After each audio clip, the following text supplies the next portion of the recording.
My name is Lucia Stone, and I'm 33 years old.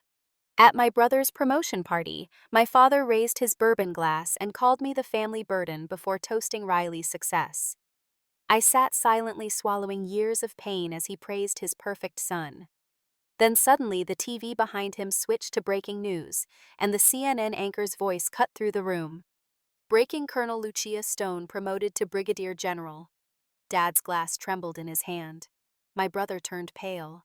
Mom's eyes filled with tears. Where are you watching from today? Hit like and subscribe to hear how I fought in silence for years until the perfect moment to reveal my truth came in the most unexpected way.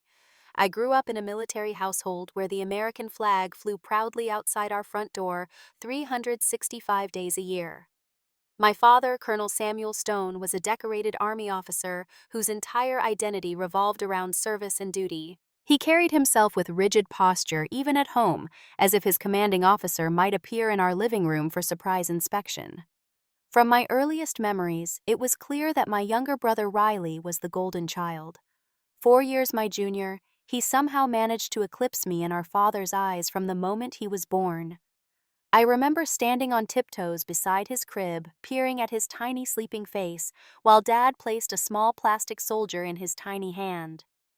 "This one will carry on the Stone legacy," Dad said with unmistakable pride. I was only 4, clutching my own favorite toy, a stuffed elephant named Ellie. "I can be a soldier too, Daddy," I said, hoping for the same approving smile. Dad patted my head absently. "The military is no place for little girls, Lucia. You'll understand when you're older." Those words planted a seed that would grow into something between determination and resentment over the following decades. Our mother Eleanor tried her best to balance Dad's obvious favoritism. She'd whisper encouragement when I brought home perfect math tests or won science competitions. "Your father loves you," she'd say. "He just doesn't always know how to show it." But I noticed she never actually confronted him about his behavior. As years passed, Riley received meticulously planned birthday parties with Dad's military friends attending, while mine were afterthoughts often celebrated days late if Dad was busy with Riley's baseball games or Boy Scout events. Mom would compensate with extra cake and presents, but nothing could fill the void of my father's attention. When I was 12, I decided to join the school track team, hoping that athletic achievement might finally earn Dad's respect. I trained relentlessly, running before school and after dinner, pushing through shin splints and exhaustion. When I qualified for the regional championships, I left the notification letter prominently on the refrigerator. The morning of the competition, Dad promised he'd be there. I warmed up on the track, scanning the bleachers constantly. My event, the 800-meter race, was called. As I took my position, I spotted Mom waving enthusiastically, but the seat next to her remained empty. I ran anyway, channeling my disappointment into determination, and finished first. "Your father got called away for an emergency meeting with Riley's scout leader about the upcoming camping trip," Mom explained afterward, her smile strained. "But he's so proud of you." I nodded, understanding even then that it wasn't an emergency at all. It was a choice. That same year, I came across Dad's military memorabilia in the basement. Fascinated, I spent hours examining medals, photographs, and documents chronicling his rise through the ranks. When he discovered me there, I thought he'd be angry. Instead, he seemed momentarily pleased by my interest. "You like military history?" he asked almost warmly. "I think it's amazing," I replied honestly. "The strategy, the discipline, the service. Would you tell me about this medal?" I pointed to a bronze star. For 30 minutes, Dad actually spoke to me, explaining various campaigns and the military structure. I hung on every word, savoring this rare connection. Then Riley burst into the basement, needing help with his science project about rockets. "We'll continue this another time," Dad told me, already turning away. We never did. By the time I reached high school, I had developed a protective shell around my emotions. I excelled academically, joining every STEM club and leadership program available. My guidance counselor remarked that I had unusual focus for someone so young. What she didn't understand was that achievement had become my substitute for parental approval. My relationship with Riley was complicated. He wasn't a bad brother, not really. Sometimes I caught him watching me with a mixture of guilt and confusion, as if he couldn't understand the disparity in our father's affections either. We had moments of normal sibling bonding, playing video games, or watching movies when Dad was deployed. But there was always an invisible barrier between us, constructed not by Riley, but by our father's persistent favoritism.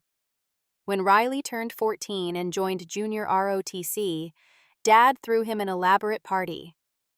"The first step toward a great military career," he announced, clapping my brother on the shoulder. Riley smiled, but I caught something in his expression, a flicker of uncertainty, that made me wonder if he truly wanted this path or was simply following Dad's blueprint. That night, I made a decision that would alter the course of my life. If the military was the only thing my father respected, then I would become not just a soldier, but an exceptional one. Not to please him, but to prove him wrong. I would enter his world on my own terms. The next morning, I requested information from all the service academies without telling anyone. When the materials arrived, I hid them in my room, studying them late into the night. I researched female military leaders, finding role models like General Ann Dunwoody and Lieutenant General Patricia Horoho. By 18, I had secured a nomination to attend a prestigious military academy. I kept it secret until the acceptance letter arrived, knowing that once I told my parents, everything would change. The night I finally revealed my plans, Dad laughed. Actually laughed as if I'd told a particularly amusing joke. "The military isn't some rebellious phase you can try on like goth clothing, Lucia," he said dismissively. "It's a calling that requires discipline, strength, and commitment." "I have all those things," I replied, my voice steadier than I felt. "You have no idea what you're talking about," he scoffed. "You wouldn't last 2 weeks." I felt Mom's hand on my shoulder, a silent plea to avoid escalation. But I'd spent 18 years being invisible, and I was done. "I guess we'll find out," I said, sliding the acceptance letter across the dinner table. "I leave next month." The stunned silence that followed was the first time I felt I had truly commanded my father's attention. It wasn't approval, but it was something, and for the moment, that was enough. The military academy looked exactly as I expected from the brochure's all-imposing stone buildings and immaculate parade grounds. What the glossy photos hadn't captured was how overwhelmingly male the environment would be. In my incoming class of 1,200 cadets, only 17% were women. I quickly learned that being female meant constantly proving myself worthy of belonging. My first day, I stood in formation with my head shaved like all other new cadets, fighting the urge to call home, even though I knew Dad wouldn't answer. The drill sergeant screamed inches from my face, spittle landing on my cheek as he demanded to know why a pretty little thing like me thought I belonged there. "Because I'm stronger than I look, Sergeant," I replied, staring straight ahead. "We'll see about that, Stone. We'll see." The physical demands were brutal. 5-mile runs before dawn, endless push-ups, obstacle courses designed to break not just your body, but your spirit. During the first month, I threw up almost daily from exertion, but always out of sight of my peers.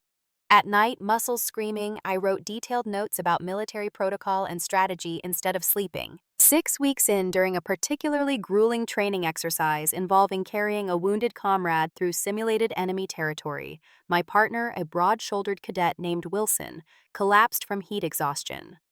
Without hesitation, I shouldered his 200-pound frame along with my 60-pound pack and completed the course. When I reached the finish line, legs trembling and uniform soaked with sweat, I found Colonel Jennifer Martinez watching with arms crossed. "Most cadets would have called for help," she said. "Calling for help wasn't an option in the scenario parameters, ma'am," I replied between labored breaths. She studied me for a long moment. "Walk with me, Cadet Stone." Colonel Martinez was one of few high-ranking female officers on campus. As we walked, she shared her own story of entering the academy 30 years earlier, when female cadets were even rarer. "I see something in you," she told me, "a fire that can't be extinguished. But fire can warm a room or burn it down. You need to decide which yours will do." "I want to excel, ma'am," I said simply. "Because you love the military, or because you have something to prove?" I hesitated, uncomfortable with her perception. Does it matter if the results are the same? It matters to you, she replied, and it will matter to those you eventually lead. Find your purpose beyond proving your father wrong, Lucia. That's an order. Colonel Martinez became my mentor, providing tough guidance when I needed correction and quiet support when male cadets tried to undermine me. Under her counsel, I developed not just physical and tactical skills, but also emotional resilience. Still, my gender remained an obstacle. During tactical exercises, male cadets often ignored my suggestions until an instructor validated them. In close combat training, some men held back, unwilling to engage fully with a woman, while others went unnecessarily hard, trying to put me in my place. I adapted, developing strategies that played to my strengths. Where I couldn't match brute force, I employed superior technique. When direct confrontation wouldn't work, I found diplomatic solutions. I studied harder, trained longer, and gradually earned, if not friendship, then respect from most of my cohort. The first time I returned home was during winter break my freshman year. Riley had grown 3 inches now, nearly matching Dad's height. Mom hugged me tightly, whispering how proud she was, but Dad merely glanced at my cadet uniform with skepticism. "Playing soldier suits you," he said over dinner, the words dripping with condescension. "I'm not playing anything, Dad," I replied calmly. "I'm currently ranking 5th in my class. Out of how many women? 20. Out of 300 first-year cadets, sir." I answered, borrowing Colonel Martinez's technique of remaining professional in the face of provocation. Dad's expression flickered with something I couldn't identify. "The first year is always easiest. We'll see if you're still there after field training." Mom quickly changed the subject, asking about my courses while Riley studied his plate intently. Later, he found me in the backyard staring at the stars. "He's harder on you than me," Riley said, stating the obvious. "Always has been." I don't know why. I looked at my brother, realizing he truly didn't understand the dynamic that had shaped both our lives. "Because he sees himself in you and something foreign in me." "Are you going to quit?" he asked. "Never." The word came out sharper than I intended. "Sorry, Riley. It's not your fault." "For what it's worth," he said hesitantly, "I think what you're doing is pretty amazing." It was the first genuine connection we'd shared in years, a tiny bridge across the chasm Dad had created between us. After that visit, I maintained minimum contact with home. Occasional phone calls with Mom, birthday cards for Riley. Nothing for Dad. I poured everything into my training, determined that the next time I saw my father, he would have no choice but to acknowledge my accomplishments. Colonel Martinez noticed my isolation and invited me to spend holidays with her family when I couldn't return home. Through her, I glimpsed what supportive military families looked like, how service could strengthen rather than divide relationships. It was both heartwarming and painful to witness. "Your father's approval isn't the measure of your worth, Lucia," she told me during my 3rd year after I'd confided the full story during a late-night training exercise. "You're building something valuable here, but don't build it on a foundation of resentment." "What should I build it on then?" I asked. "Purpose, service, excellence for its own sake." She paused, her expression softening slightly. "And maybe someday forgiveness, though I know that's asking a lot." I nodded but didn't respond. Forgiveness seemed impossible when the wounds were still being inflicted. Every achievement uncelebrated, every milestone ignored was another cut. But her words stayed with me, a counterweight to the bitterness that threatened to define me. By graduation, I had distinguished myself academically and in leadership positions.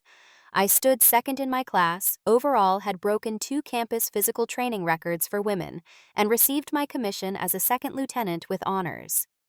Colonel Martinez pinned my bars herself, whispering, "Remember why you serve," as cameras flashed. Mom attended the ceremony alone, explaining that Dad had commitments and Riley was at a summer training course. I pretended it didn't matter, even as I scanned the audience one last time before accepting my diploma. The empty seats spoke volumes. That evening, Mom handed me a small box. "Your father wanted you to have this," she said. Inside was a set of his lieutenant bars from decades earlier. No note, no acknowledgement, just the tarnished metal that marked the beginning of his own career. I closed the box without comment and changed the subject. The gesture came too late, offered too reluctantly to heal what had been broken. But I kept those bars, tucking them into my footlocker as I prepared for my first assignment, a reminder of both where I came from and how far I still needed to go to escape my father's shadow. My first decade in the military passed in a blur of deployments, training rotations, and steady advancement through the ranks. While most officers specialized in a single track, I trained in intelligence logistics and combat leadership, developing a reputation for adaptability and cool judgment under pressure. Every evaluation brought commendations. Every promotion came ahead of schedule, and each achievement was another brick in the wall between my current life and my past. Afghanistan was my baptism by fire, a harsh landscape where theoretical training confronted brutal reality. During my first tour as a logistics officer, our convoy hit an improvised explosive device outside Kandahar. The blast flipped the lead vehicle, killing the driver instantly, and trapping 3 soldiers inside as enemy fire rained down. Without hesitation, I organized a defensive perimeter while personally extracting the wounded men. One soldier, Private Garcia, had a severed artery in his leg. Using my belt as a tourniquet and continuing to issue orders to the rest of the unit, I kept him alive until medevac arrived 27 minutes later. "Why didn't you wait for the combat team, Lieutenant?" my commanding officer asked afterward. "Those were my men, sir. Waiting wasn't an option." The incident earned me a Bronze Star and a reputation for putting my personnel before protocol, a trait that attracted fierce loyalty from those under my command, but occasional friction with more traditional officers. During my second Afghan deployment 2 years later, now as a captain, I was tasked with coordinating joint operations between American forces and local military partners.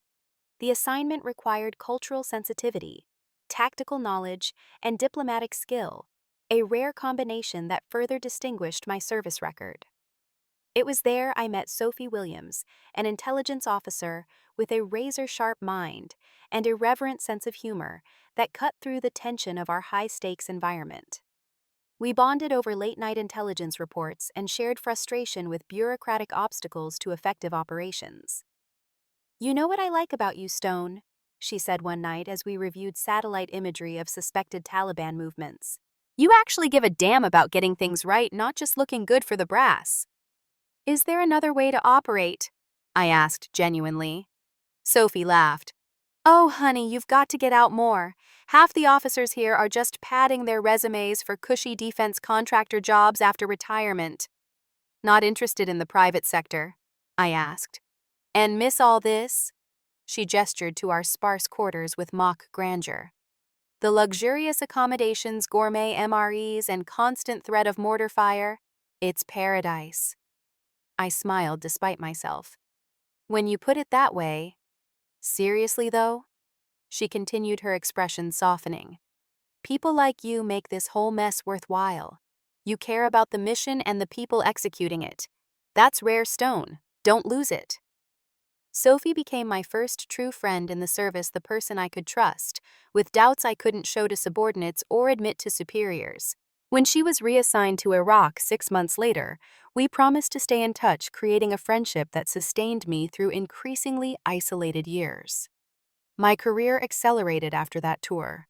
I transferred to Iraq, helping develop counterinsurgency strategies that dramatically reduced American casualties in my area of operations. Subsequent postings took me to South Korea, Germany, and various stateside bases, each assignment more challenging than the last. Through it all, I maintained minimal contact with my family. Brief calls to Mom on holidays, occasional emails to Riley as he pursued his own military career on a more conventional timeline. Nothing to Dad. My achievements, now including a Silver Star for valor under fire, remained unknown to them by my choice. I had stopped seeking what would never be given freely. Holidays were the hardest. I volunteered for duty on Thanksgiving and Christmas, enabling others to visit their families while I buried myself in work. One Christmas Eve in Bagram, as I finalized patrol routes in my quiet office, I found myself staring at a small artificial tree someone had placed on a filing cabinet.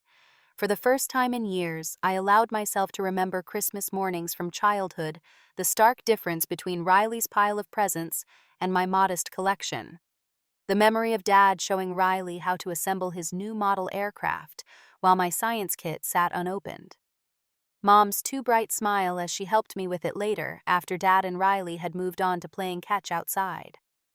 I surprised myself by crying silent tears tracking down my cheeks as I acknowledged the little girl still inside me, who just wanted her father to see her. Wiping my eyes quickly when I heard footsteps approaching, I recommitted to the path I'd chosen. The military had become my family, my identity, my home. If there was a hollow space inside me, I would fill it with service and purpose.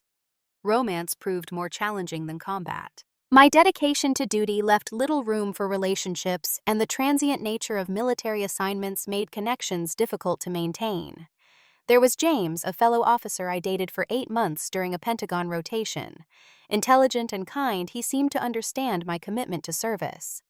"You know, most people have hobbies outside work," he teased one night after I canceled dinner plans to complete an urgent analysis. "I swim on Tuesdays," I protested lightly. "To maintain your physical fitness requirements," he countered. "That's still work, Lucia." "Is this going to be a problem?" I asked directly. James sighed, taking my hand. "Not today. But someday you'll have to decide if you're willing to make room for something besides the uniform in your life." 3 weeks later, he received orders to Fort Bragg while I was assigned to the Defense Intelligence Agency. We promised to make it work, but the demands of our positions and the physical distance gradually eroded what we'd built. When he met someone else 6 months later, I accepted the news with a composure that concerned even me. "Aren't you upset?" Sophie asked during our weekly video call. "Of course," I said, though the emotion felt distant academic.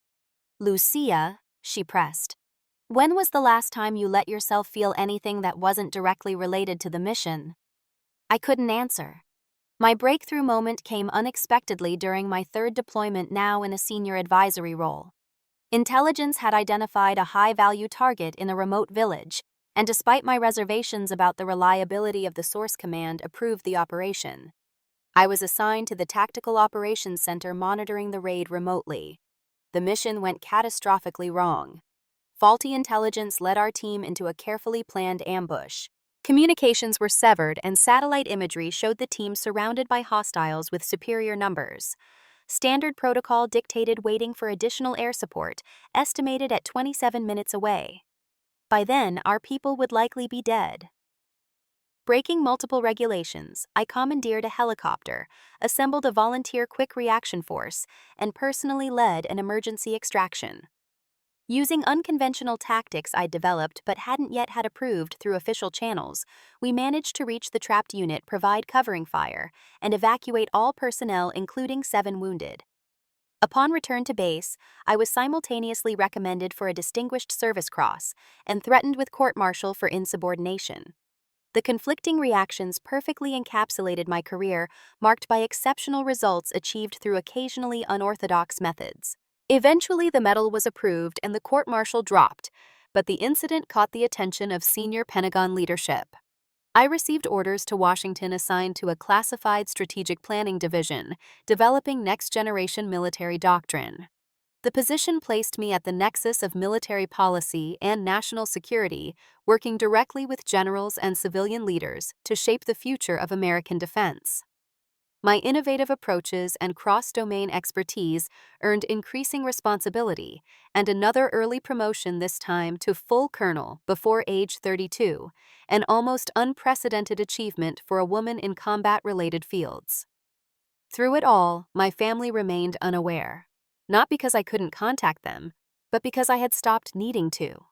The validation I once desperately sought from my father had been replaced by confidence in my own abilities and the respect of peers who actually understood the significance of my accomplishments. Or so I told myself on lonely nights in my sparsely decorated DC apartment, surrounded by classified files, but little evidence of a personal life beyond military service.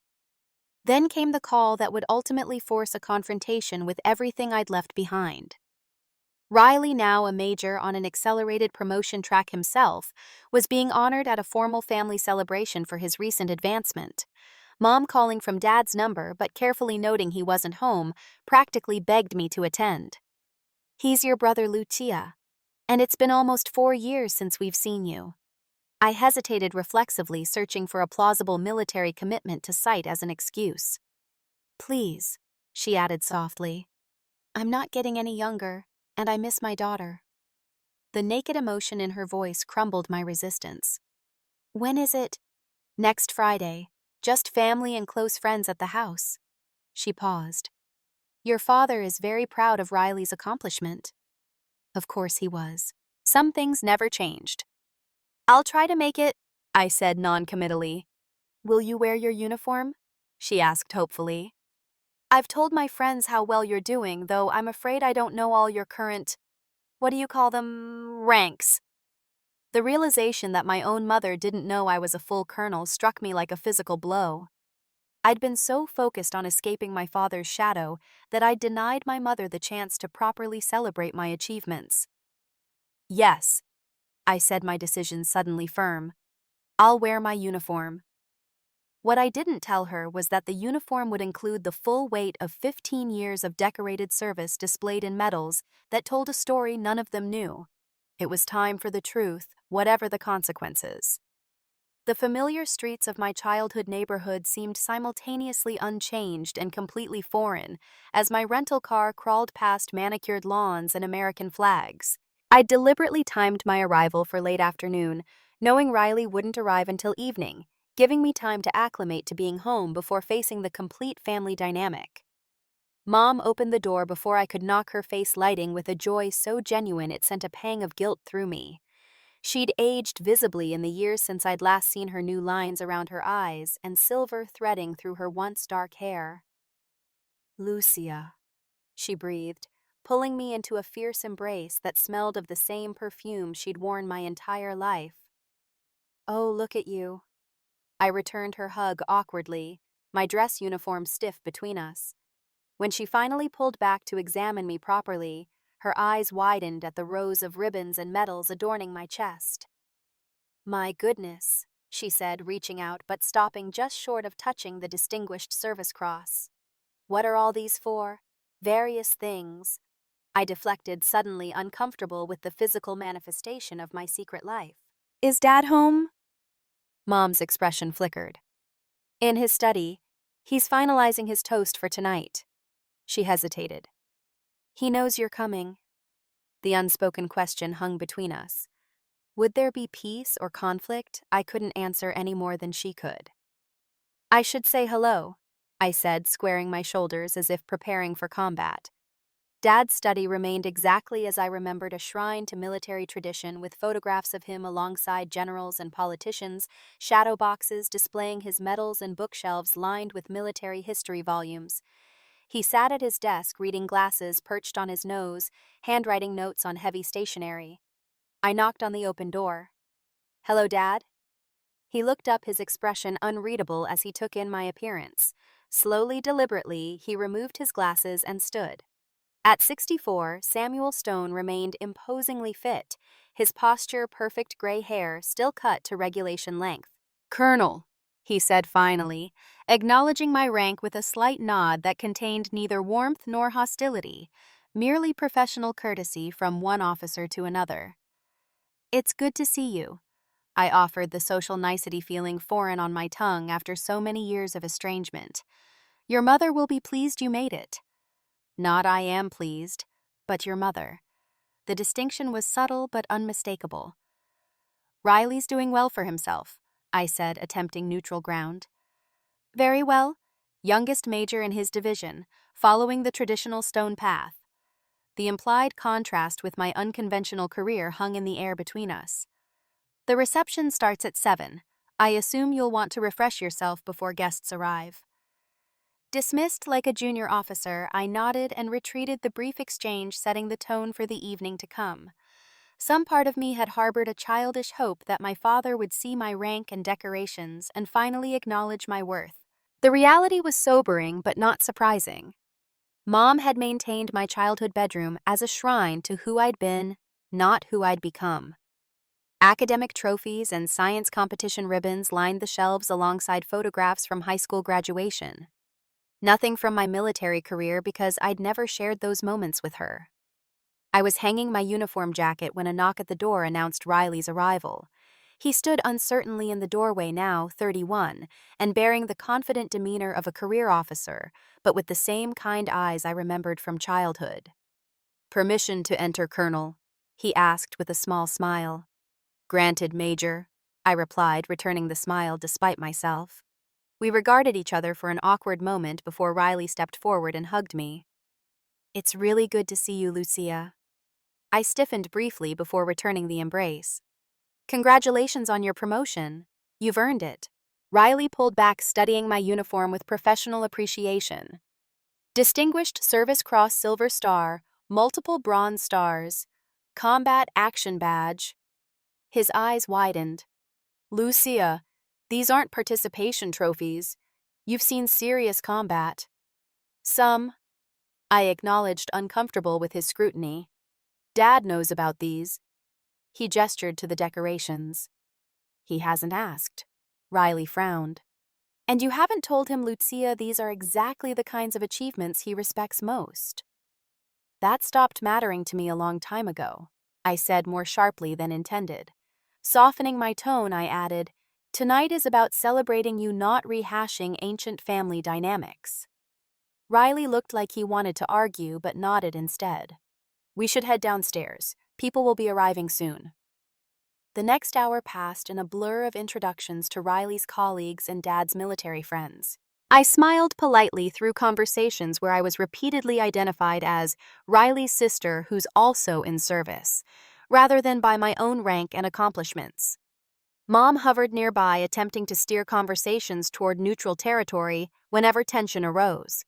Several of Dad's friends, themselves retired officers, recognized the significance of my decorations and asked pointed questions about my assignments. I provided sanitized responses, aware of the classified nature of much of my work, but detailed enough to establish my credentials. Each time I noticed Dad drifting away from these conversations, as if my service record was an uncomfortable topic, rather than a source of pride. Dinner brought momentary relief as attention shifted to food and casual conversation. I found myself seated between Mom and Sophie, who had been invited as my +1 after learning of the event during our weekly call. "Your family is exactly as advertised," Sophie whispered as we watched Dad regaling the table with stories of Riley's early military aptitude. "Told you I wasn't exaggerating," I murmured back. "You know, in most families, a colonel outranks a major regardless of gender," she observed just loudly enough for nearby guests to glance our way. "Sophie," I warned quietly. "Just saying, if this were my family dinner, my father would be boring everyone with stories about his daughter, the decorated war hero, not his son, the promising mid-career officer." I squeezed her hand under the table in silent gratitude for her loyalty, even as I changed the subject. Sophie had been my witness through years of complicated family dynamics shared during late-night conversations in war zones and secure facilities. Her presence anchored me as the evening progressed toward its inevitable climax. After dinner, guests migrated to the living room where a small bar had been set up. The large television on the wall was tuned to a news channel with the volume low, providing background ambiance. Dad positioned himself at the center of the room, bourbon in hand, preparing to make his toast. "If I could have everyone's attention," he called, voice carrying with practiced authority. The room quieted immediately. "Today we celebrate my son Riley's achievement in reaching the rank of major at an impressively young age." Dad launched into an extended speech about military tradition and the Stone family legacy. I stood near the back of the room, nursing a single glass of wine as he recounted Riley's childhood determination, his natural leadership abilities, and the pride he'd always brought to the family. "Some are born to serve," Dad continued, his speech clearly rehearsed, "and some find other paths. But Riley has exemplified the highest traditions of military excellence from his earliest days." The implication was clear to anyone who knew our family history. Riley was the natural soldier. I was the deviation. I felt Sophie stiffen beside me, but placed a restraining hand on her arm. This wasn't the time for confrontation. Dad raised his glass higher. "To Major Riley Stone, the son who has truly carried forward the Stone military tradition with honor and distinction." Guests applauded as Riley accepted the toast with appropriate modesty. I clapped politely, genuinely happy for my brother, despite the undercurrent of exclusion in our father's words. As conversation resumed and attention dispersed, I moved toward the kitchen to refill my water glass, passing behind Dad as he spoke with two of his oldest military friends. "And Lucia?" one of them asked. "Seems she's done quite well for herself, too. Distinguished Service Cross isn't handed out at the commissary." I slowed, just out of their line of sight. Dad took a long sip of bourbon. "She's always been headstrong, determined to prove something. Joined up against my advice." "Looks like that determination served her well," the friend observed. Dad's voice lowered, but not enough. "Between us, she's been more burden than blessing to this family. Constant competition with Riley, always having to do things her own way instead of following tradition. Tonight's about celebrating the son who did things right." The words hit like physical blows. Burden. After 15 years of decorated service, countless sacrifices, and actual combat, I was still a burden in his eyes. The unfairness burned through me temporarily, overwhelming my carefully maintained composure. I must have made some small sound because Dad half turned, realizing I was within earshot. His expression showed no regret, merely irritation at being overheard. In that moment, I had a choice. I could confront him, creating a scene that would overshadow Riley's celebration. I could retreat upstairs, nursing my wounds in private as I had so many times before. Or I could simply endure, maintaining the dignified silence that had become my defense mechanism against his perpetual disapproval. I chose silence, straightening my shoulders and continuing to the kitchen as if I hadn't heard a thing. This was Riley's night, and I wouldn't diminish it with family drama, no matter how justified. Sophie found me moments later, leaning against the counter and staring unseeing at the backyard through the kitchen window. "You okay?" she asked quietly. "Fine." "Liar." She leaned next to me. "I heard what he said." I shrugged, affecting a casualness I didn't feel. "Nothing I haven't heard before in one form or another." "Doesn't make it right," Sophie countered. "Lucia, when are you going to stop letting him define your worth?" Before I could answer, my phone buzzed with a text notification. Glancing down, I saw a message from General Harris, my direct superior at the Pentagon. "Check the news. Announcement going public in 5. "Congratulations, General Stone." I stared at the screen momentarily, unable to process the implications. The promotion board results weren't supposed to be released until next week. A flutter of nervous anticipation replaced my earlier hurt. After 15 years of service, I had achieved what few women in combat specialties ever had: advancement to Brigadier General before age 35. "Lucia," Sophie prompted, noting my expression. "We should get back to the living room," I said, suddenly very aware of the timing. If General Harris was correct, this was about to become a very different evening. We returned to the living room where Dad had reclaimed center stage, regaling guests with stories of Riley's first deployment. Riley himself stood awkwardly nearby, his expression suggesting he'd prefer less attention rather than more. Mom circulated with dessert plates, her perfect hostess smile firmly in place despite the underlying tension. I positioned myself near the television, Sophie at my side, and waited. On screen, CNN cycled through various headlines about international developments and domestic politics, the volume too low to hear over conversation. My phone buzzed again. General Harris. 30 seconds. "Lucia," Sophie whispered, clearly confused by my focused attention on the news. "What's happening?" "Wait for it." I murmured, an unfamiliar sensation building in my chest, something between vindication and apprehension. The CNN breaking news graphic flashed across the screen just as Dad raised his bourbon glass for another impromptu toast about Riley's promising future. The chyron at the bottom changed to red, and the anchor's mouth moved urgently. "Can someone turn that up?" I requested, my voice carrying across the suddenly quiet room. A nearby guest obliged, increasing the volume just as the anchor's words became clear. "Breaking news from the Pentagon tonight. Colonel Lucia Stone has been confirmed by the Senate for promotion to Brigadier General, making her one of the youngest female generals in modern military history." Stone 33 has received numerous combat decorations, including the Distinguished Service Cross, and is reportedly being positioned for significant strategic leadership roles within the Joint Chiefs Planning Division. My official military photograph appeared on screen as the anchor continued detailing aspects of my career that were public record. The room fell completely silent. Dad's bourbon glass froze mid-air liquid sloshing precariously as his hand trembled visibly. Riley's mouth opened slightly, his expression caught between shock and sudden comprehension. Mom's dessert tray clattered to the table as both hands flew to cover her mouth. Dad recovered first, clearing his throat as if to reclaim control of the situation. "Well, this is..." He trailed off, uncharacteristically lost for words. "Surprising," I supplied, stepping forward into the center of the room. "It shouldn't be.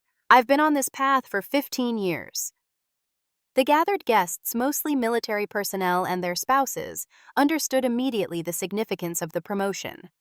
Murmurs spread through the room as they reassessed the quiet colonel who had been relegated to the background all evening. "Why didn't you tell us?" Mom asked, her voice small. "I tried in the beginning," I replied evenly. "But after a while it seemed clear that my achievements weren't of interest to this family." Dad's face flushed, whether from anger or embarrassment was unclear. "This isn't the time or place, Lucia." "Isn't it?" I asked, keeping my voice controlled despite the emotions threatening to overwhelm me. "You've spent the evening celebrating military achievement. I thought that's what mattered in this family."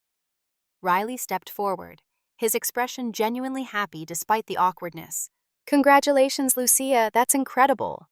His sincere support created a breach in my carefully maintained composure. After years of compartmentalizing my family life from my military identity, the worlds had collided spectacularly, leaving me unexpectedly vulnerable. "Thank you," I said, then addressed the room. "I've served in Afghanistan, Iraq, and several classified theaters. I've commanded troops in combat, developed counterinsurgency strategies that saved hundreds of American lives, and helped shape current military doctrine on asymmetric warfare." I turned directly to my father.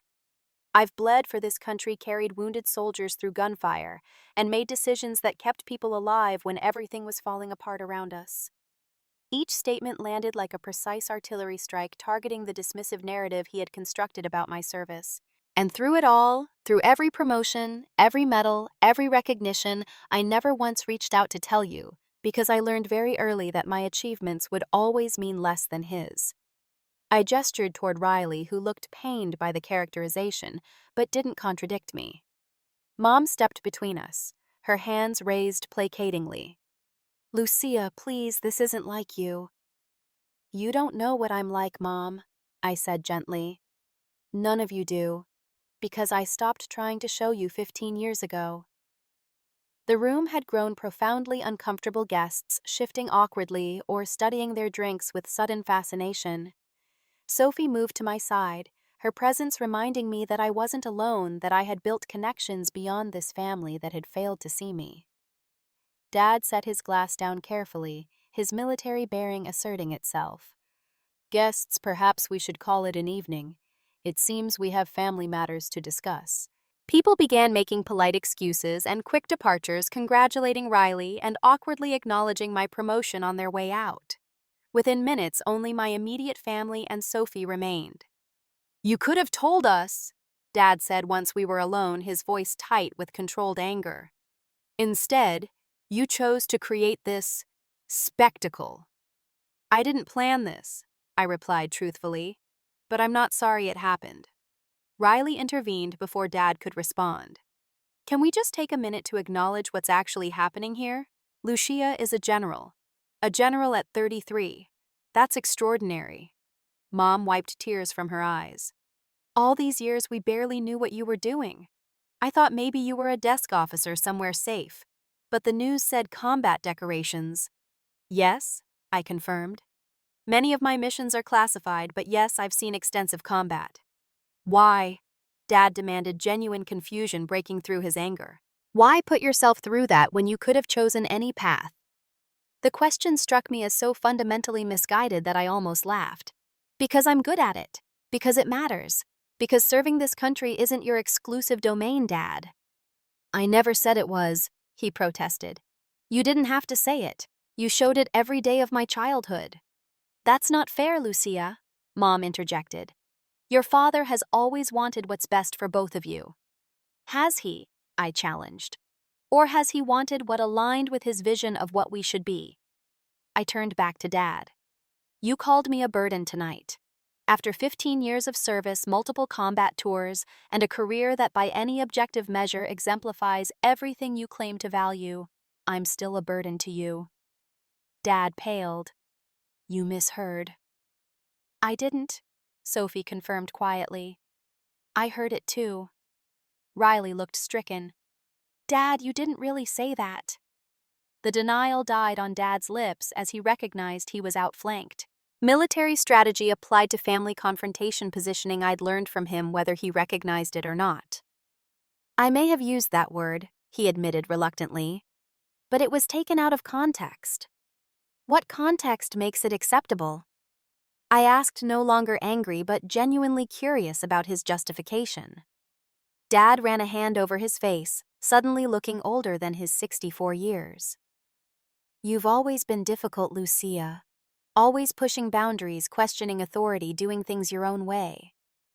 And that makes me a burden. It made you hard to understand, he corrected. Riley followed the path I could guide him on. You insisted on blazing your own trail, refusing help, rejecting tradition. I rejected nothing, I said firmly. I embraced the core values of service and duty that you claimed were so important. I just did it without your approval because you made it clear I wouldn't get it. Mom moved to the sofa, sinking down as if her legs could no longer support her. All these years, she repeated. All your accomplishments. And we missed them all. The raw pain in her voice punctured my righteous anger, replacing it with a more complicated emotion. For the first time, I considered how my silence had affected not just Dad, but Mom and Riley too. In protecting myself from Dad's disapproval, I had denied my mother the chance to celebrate my successes and my brother the opportunity to know the person I'd become. I'm sorry, Mom, I said softly. I should have shared more with you at least. Why didn't you? Riley asked, his expression troubled. Even with me, we could have supported each other. I considered my answer carefully. At first, because I needed to prove I could do it entirely on my own. Later, because the distance became a habit, a protection. And eventually, because I convinced myself it didn't matter anymore. But it did matter, Riley observed. Otherwise, we wouldn't be having this conversation. His insight struck uncomfortably close to truth. Despite years of telling myself I had moved beyond seeking my father's approval, some part of me had orchestrated tonight's confrontation, however unintentionally, because that approval still mattered. Dad remained standing apart from us, his military posture intact, but something vulnerable showing in his eyes for the first time I could remember. I didn't know, he said finally, the admission clearly difficult for him. About the combat, the medals. I assumed your position was administrative. You assumed, I repeated. You never asked. Would you have answered if I had? He challenged. The question gave me pause. Would I have, or would I have maintained the protective distance I'd established? I don't know, I admitted. But you never gave me the chance to find out. Sophie, who had remained a respectful observer to our family drama, quietly touched my arm. I should give you privacy for this conversation. Stay, I requested. Please, you've earned the right to witness whatever resolution we find here. Dad looked from Sophie to me, understanding dawning. She knows everything, doesn't she? The person you trusted with your real self wasn't your family, but a friend from service. She earned that trust, I said simply. Every day in big ways and small. That's how trust works, Dad. It's earned, not demanded. The truth hung between us, uncomfortable but necessary. For perhaps the first time, Dad was seeing me not as his disappointing daughter, but as the person and officer I had become with relationships and achievements he knew nothing about. I don't know where we go from here, He admitted an unprecedented acknowledgement of uncertainty from a man who had always projected absolute confidence. Neither do I confessed. But maybe we start by actually seeing each other as we are now, not who we were or who we wanted each other to be. It wasn't forgiveness, not yet. The wounds were too deep, the misunderstandings too profound for simple resolution. But as Riley poured fresh drinks and Mom found her voice to ask questions about my career that I could actually answer, something shifted in the atmosphere between us. We talked long into the night, awkwardly at first, then with increasing openness. I shared sanitized versions of missions that had shaped me. Riley admitted his own complicated feelings about following Dad's prescribed path. Mom revealed her silent worry during years when she had no idea what dangers I might be facing. And Dad, most surprisingly of all, listened more than he spoke, his expression thoughtful, as he absorbed the reality of the daughter he had never truly known. It wasn't healing, not completely, but it was a beginning. The weeks following that revelatory night brought changes I couldn't have anticipated. My promotion ceremony at the Pentagon, typically a formal but straightforward military affair, became something more when I spotted my entire family in the audience, Dad in his old dress uniform, complete with his own decorations. General Harris, who had mentored me through several key career transitions, raised an eyebrow when I pointed them out during pre-ceremony preparations. "The famous Colonel Stone," he remarked. "Your father's reputation still echoes through certain corridors here." "We have a complicated history," I replied diplomatically. "Most military families do," he said with unexpected understanding. "The children either run far away or try to outdo the parent. You chose the latter path and succeeded spectacularly." When the time came for the ceremonial pinning of my new rank, I had arranged for Sophie to do the honors, acknowledging the friend who had supported me when family could not. But as Sophie approached, I spontaneously gestured for my parents to join her. The moment, captured by Pentagon photographers, showed an image I would never have thought possible. Sophie on one side, Mom on the other, and Dad standing behind them, all three pinning the single star to my uniform, while Riley applauded from the front row. Dad's hands trembled slightly during the pinning, whether from age or emotion I couldn't tell. As the ceremony concluded and congratulations were offered, he approached me alone. "Your mother and I would like to host a small reception," he said formally, "for your colleagues and friends, at our home." The offer represented more than a social event we both knew. It was an acknowledgement, however belated, that my achievements deserved celebration in the place where they had previously gone unrecognized. "That would be appropriate," I replied, matching his formality before allowing a small smile. "Thank you." Planning the reception created opportunities for conversation that might otherwise have remained awkward. Mom called frequently with questions about my preferences and dietary restrictions of colleagues. Riley helped coordinate dates that worked with military schedules. Dad, most surprisingly, requested a full list of my decorations and assignments that could be publicly acknowledged, so he could, as he put it, properly introduce my daughter to our friends. Sophie watched these developments with cautious optimism. "Family reconciliation is great," she said during our weekly dinner, "but don't let it erase what happened. Some things need to be remembered even after they're forgiven." "I'm not sure I'm at forgiveness yet," I admitted, "but I'm working toward understanding." "That's probably healthier anyway," she observed. "Forgiveness without understanding is just sweeping things under the rug." The reception itself became a turning point. Held in the same house where I had been effectively dismissed for years, it now displayed photographs of my career that Mom had requested for the occasion. Colleagues who had known only my professional persona met the family I rarely mentioned. Worlds that had been deliberately separated began tentatively merging. Dad, impeccably dressed and uncharacteristically nervous, actually asked about my current projects, listening attentively to the unclassified aspects I could share. When his old military friends arrived, he introduced me with evident pride, emphasizing achievements he had only recently learned about. Brigadier General Stone developed the integrated response strategy that reduced casualties by 74% in the Eastern Province. He told one former colleague the statistics clearly memorized from materials I had provided. "You've done your homework," I commented when we had a private moment. "I should have done it years ago," he replied simply. The admission, unadorned with excuses or qualifications, affected me more deeply than any elaborate apology could have. It acknowledged not just his failure to recognize my achievements, but his failure to make the effort to know me at all. Riley, now more relaxed in his role as the other Stone officer, pulled me aside during a lull in the reception. "Remember when we were kids and you used to help me with math homework after Dad got frustrated trying to teach me?" I smiled at the memory. "You were fine at math. Dad just wasn't a very good teacher." "No, he wasn't," Riley agreed. "He expected everyone to understand things exactly the way he did. When we didn't, he assumed the problem was us, not his approach." He paused, considering. "I think that's what happened with you on a much larger scale." The insight struck me as surprisingly perceptive. "When did you get so psychologically astute, Major?" He shrugged. "Leadership courses. Therapy after my second deployment. Lots of time thinking about our family while sitting in forward operating bases." His expression turned serious. "I want you to know I never wanted the favoritism. It was as uncomfortable for me as it was unfair to you." "I know that now," I assured him.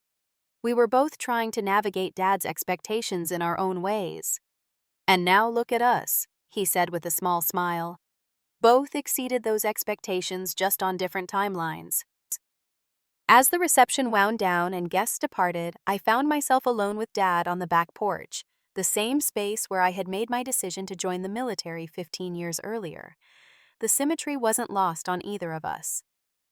"I sat out here the night after you left for the academy," he said, breaking the comfortable silence, "wondering if I had driven you away or set you on your path. Maybe both." "Why did you oppose my joining so strongly?" I asked the question that had lingered unanswered for years. Dad considered his response carefully. "I told myself it was concern for your safety. The military was changing but still difficult for women when you enlisted. And the real reason? Fear." He admitted the word clearly difficult for him. "Fear that you would fail and be crushed by it. Fear that you would succeed and not need my guidance. Fear that the path I had always seen as mine would be walked differently, perhaps better, by my daughter." He looked at me directly. "Mostly fear that I wouldn't know how to relate to you if you entered my world on your own terms." The honesty of his response disarmed me. I had expected defensiveness or rationalization, not this raw acknowledgement of insecurity from a man who had always projected invulnerability. "Thank you for telling me that," I said quietly. "I'm trying to see you clearly now," he replied. "It's long overdue." The moment wasn't a magical healing of 15 years of estrangement, but it laid a foundation for something new. Not the father-daughter relationship I had craved as a child, but perhaps a more honest connection between adults who shared both blood and profession. In the months that followed, we established cautious new patterns: weekly phone calls with Mom, occasional professional consultations with Dad when our areas of expertise overlapped, holiday gatherings that acknowledged both Riley's accomplishments and mine. Small steps toward a balanced family dynamic that had previously seemed impossible. The most profound change, however, came in my relationship with myself. For years, I had defined my military service in opposition to my father, either seeking his approval or proving I didn't need it. Now I began to recognize my career as truly my own, shaped by my unique experiences, perspectives, and strengths. This realization led me to establish the Stone Foundation for Women in Defense Leadership, a mentorship program for female officers navigating career paths in traditionally male-dominated specialties. Using my newly public profile as leverage, I secured funding, enlisted experienced mentors, and created the support network I had lacked early in my career. At the Foundation's launch event, I was surprised to find Dad among the attendees, listening intently to panel discussions and asking thoughtful questions of female officers sharing their experiences. "I'm trying to understand," he explained when I questioned his presence. "Not just you, but what it means to serve when the path isn't already cleared for you." It was perhaps the most meaningful gesture he had ever made toward me, this willingness to learn about experiences beyond his own. The healing wasn't perfect or complete, There were still awkward moments, old patterns that emerged under stress, words that unintentionally reopened old wounds. But beneath the occasional friction was a growing foundation of mutual respect, not just for our military achievements, but for our journeys toward understanding each other. I had entered the military seeking validation. I couldn't get it home looking for confirmation of my worth from an institution rather than a parent. What I found instead was my own capability, resilience, and purpose qualities that existed independent of anyone's recognition or approval. Sometimes silence isn't surrender, but a gathering of strength, a strategic retreat that enables a more powerful return. I had chosen silence in that moment at Riley's promotion party, not because I was weak, but because I was waiting for the right moment to speak my truth with maximum impact. And when that moment came, unexpected and perfect, the silence I had maintained for years gave thunderous power to the reality of who I had become. The journey from seeking external validation to finding internal certainty isn't linear or simple. There are setbacks and moments of doubt, days when old wounds seem fresh and past patterns reassert themselves. But with each step forward, the path becomes clearer, more distinctly my own. I still serve, but now purely for the purpose and meaning I find in the work itself. The star on my uniform represents not victory in a family struggle, but recognition of genuine contribution to something larger than myself or my personal history. That perhaps is the truest fulfillment of the Stone military legacy, though it took 3 generations to fully understand its meaning. Have you ever had to prove yourself to someone who couldn't see your true worth? How did you handle it, and did you eventually find validation within yourself instead of from them? Share your story in the comments below. And if my journey resonated with you in any way, please like this video and subscribe to hear more stories about finding strength through adversity. Thank you for listening to my truth. And remember, sometimes the loudest statement you can make is choosing when to break your silence.